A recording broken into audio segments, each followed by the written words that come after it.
China, according to a controversial report from a U.S. think tank, is not prepared for war.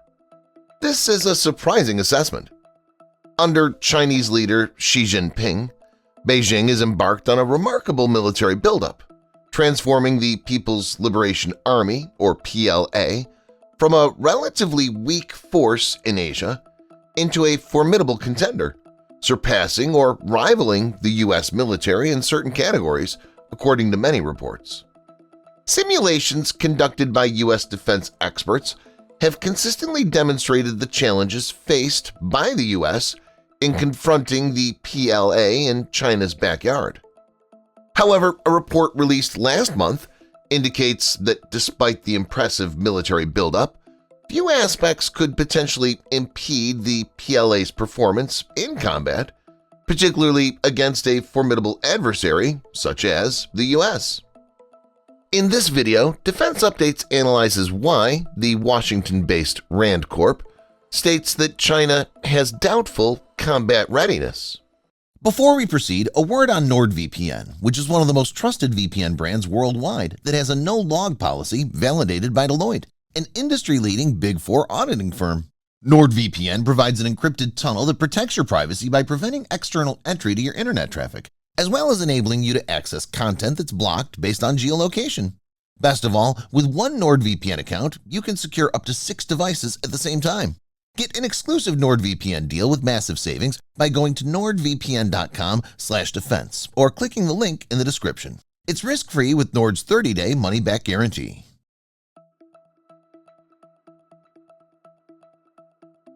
Timothy Heath, a longtime China expert with RAND, in the report, titled "The Chinese Military's Doubtful Combat Readiness," wrote, "The PLA remains fundamentally focused on upholding Chinese Communist Party, or CCP, rule rather than preparing for war." Heath added, "China's military modernization gains are designed first and foremost to bolster the appeal and credibility of CCP rule, making war unlikely." One example Heath cited of political considerations butting up against military objectives is the PLA spending up to 40% of training time on political topics. Heath said, "The trade-off in time that could be spent mastering the essential skills for combat operations further raises questions as to how well prepared the PLA might be for modern war." Heath observed that PLA units are led not only by commanding officers, but also by political commissars who prioritize party loyalty over combat effectiveness.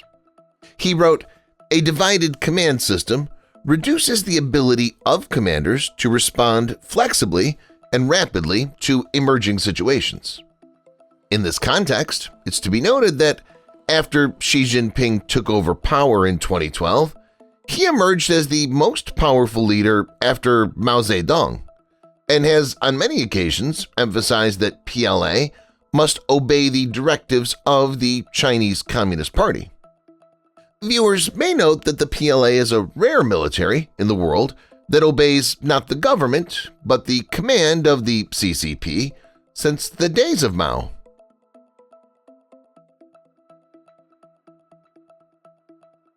China has achieved impressive military progress since Xi introduced sweeping reforms a decade ago.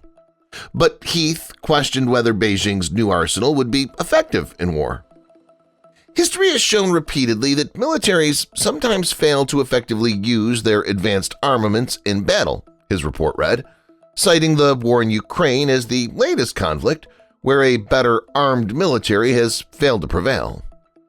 Several data points indicate that PLA soldiers are the weak link. Close to 70% of the Chinese military force is comprised of single children with no siblings. This is due to the one-child policy brought into force in 1979 in China to contain the problem of a growing population. These children have been brought up as pampered little emperors by parents and grandparents. The economic upsurge has meant that many of these grow up in a very comfortable environment, and they've never seen the harsher side of life. There is increasing consensus that in defense think tanks within China, the PLA is made up of wimps. Soldiers from the one-child generations are wimps who have absolutely no fighting spirit, warned the Study Times, a government publication in China. There's a fear that the PLA could capitulate when it encounters the brutal realities of war. Wielding guns in front of civilian populations is very different from real battles where they'll face battle-hardened soldiers pointing back guns at them. Another important aspect is that almost 30% of soldiers in the People's Liberation Army are conscripted manpower who are forced to serve in the military for 2 years and then retire. Xi Jinping has been conscious that the PLA could overthrow him if it became too powerful. To counter this, he's purged many experienced PLA personnel. He's also enforced a system where there's a constant churn within the PLA. For example, a tank commander may be shifted to the infantry division after a while. This tactic hinders the development of expertise and will be very counterproductive in case a real battle ensues.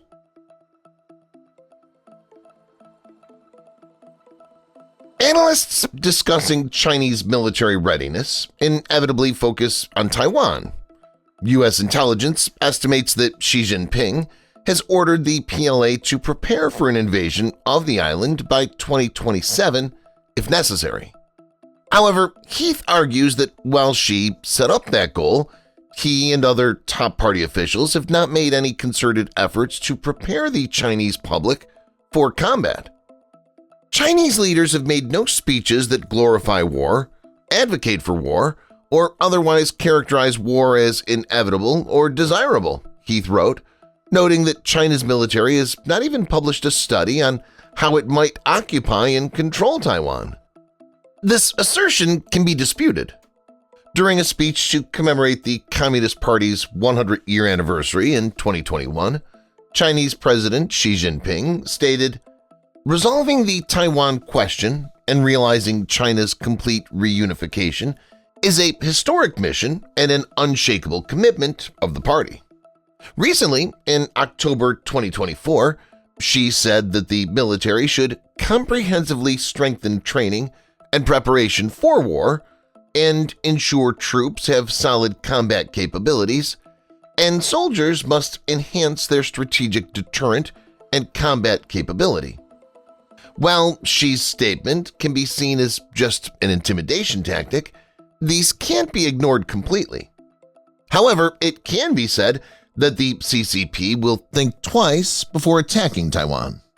The war in Ukraine has shown how a much smaller force, aided by Western weapons, could inflict huge casualties, and this could be politically very difficult to manage for the CCP. The party, which is enjoying indisputable authority inside China, may not like to rock the boat. Thanks for watching. Subscribe for more videos like this. Hit the like button if you find the video interesting, and kindly provide your feedback in the comment section. This will help us improve.